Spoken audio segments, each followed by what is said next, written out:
Salut les amis, ici nous allons résoudre ces deux équations avec racine carrée. Et là, il faut savoir déjà que pour cette première équation, ici nous avons le radical, au second membre nous avons ceci. Et tout le contenu sous le radical doit être strictement supérieur à 0. Donc première approche, cette équation est bien définie. Si et seulement si on a x plus 3 est supérieur ou égal à 0. Donc, ce qui me permet de dire que x doit être supérieur ou égal à moins 3. Donc, pour toute valeur de x trouvée qui sera inférieure à moins 3, ce ne sera pas pris. Donc, une fois que cette étape est réglée, qu'est-ce qu'il faut faire? Il faut maintenant élever les deux membres au carré. Donc là, je connais déjà l'ensemble d'appartenance de notre solution. Condition pour que le x soit solution et on passe au niveau de la résolution. Donc ici, on aura la racine carrée de x plus 3, le tout au carré, égale à quoi? À 6 au carré. Donc j'élève les deux membres au carré, ce qui me donnera ici x plus 3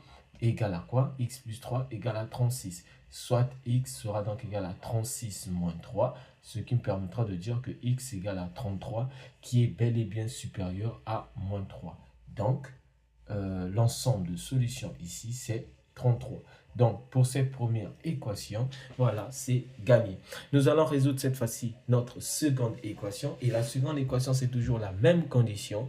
Il faut que le 5 moins x soit d'abord supérieur ou égal à 0, soit ici moins x supérieur ou égal à moins 5, ce qui permettra de dire que x doit être inférieur ou égal à 5. Pourquoi inférieur ou égal à 5? Parce qu'on va multiplier par moins et l'inégalité va changer d'orientation. Et donc, pour que notre solution soit